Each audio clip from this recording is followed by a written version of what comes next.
Okay, welcome to the Reactions Rate Lab. This is part 2 where we'll start recording our data for the concentration versus reaction time. So before we begin, I want to go over the materials that you'll be using in the lab.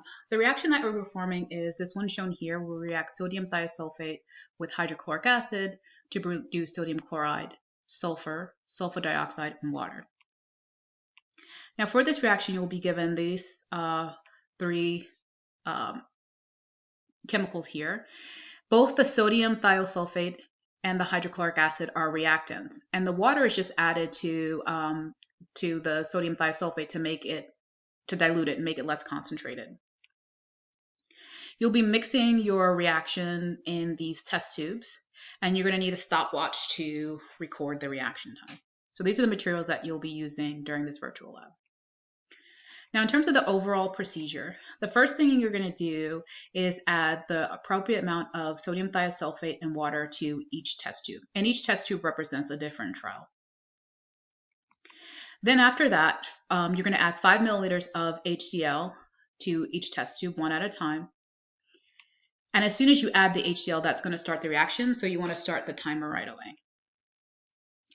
And then you're going to stop the timer when the reaction is complete. And you'll know it's complete because the solution will turn this sort of gray color. Now, just a quick note, the actual color of the reaction, it doesn't turn gray. It actually goes from something that looks like water, so colorless and clear liquid, to a cloudy white or pale yellow liquid. And if you want to see what it actually looks like, there's a video of the lab demo linked in this folder so you can see it.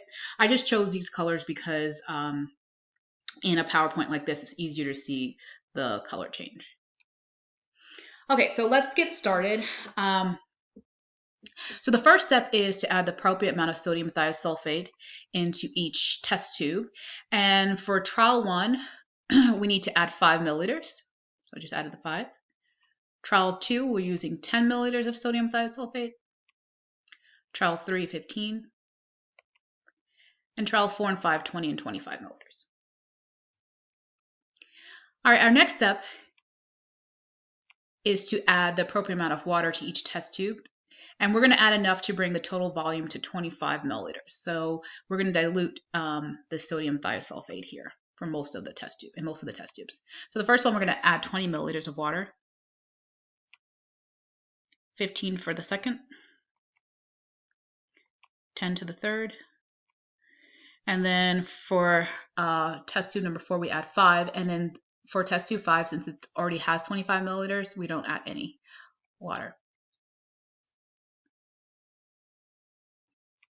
All right, now we're going to start adding HCl to each test tube. Remember, as soon as we add the HCl, the reaction will begin. So we want to make sure we have our timer ready.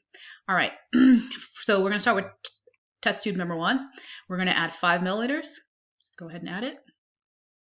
All right, let's get that timer started. Okay, the reaction has turned gray and we're stopping it at 5 minutes. So the reaction time here was 5 minutes. Now, of course, it's much faster in this virtual lab than 5 minutes, but that is the reaction time. So what we want to do now is for trial 1, if you need to, if your table is not complete, you're going to record that in as your reaction time for trial 1, 5 minutes. All right, we're going to repeat that now for trial 2. So in test tube 2, we're going to add 5 milliliters. Let's get our stopwatch ready. All right, add the 5 milliliters. Okay. All right, that took 3 minutes and 30 seconds, which in decimal form will be 3.5 or 3.5 minutes. So, like once again, if you need to, you can pause and add that reaction time of 3.5 minutes for trial 2. Okay, now we're on to trial 3. You know what to do now. 5 milliliters. We're going to get our stopwatch ready. Add the 5. Let's go. Wow, that was pretty short. So we've got 1 minute and 30 seconds. So compared to the rest, that was so far the shortest. So 1.5 minutes. So we can go ahead and add that in if you need to for trial 3 as the reaction time for trial 3. Okay, trial 4. Stopwatch is ready. Add our 5 milliliters of HCl. Wow, that was super short. Okay, so 30 seconds, which corresponds to 0.5 minutes. Again, if you need to add that into your reaction time. Okay, we got one more to do. Last one. Stopwatch is ready.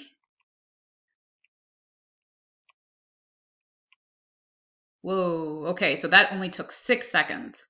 And 6 seconds in decimal form would be 0.1 minute. So we can go ahead and add that into our table here. Okay, so this is what your data should look like at this point. And what you're going to do as a part of your analysis is you're going to plot this data, and specifically you're going to plot the volume of sodium thiosulfate versus the reaction time. Now, you can use whatever plotting software that you have that you can then insert or link into your document, your lab document. There's a separate video that shows you how to do this in Google Sheets if you choose to use that. All right, so that is that for the concentration versus time. In the next video, we're going to do hot versus or temperature versus time.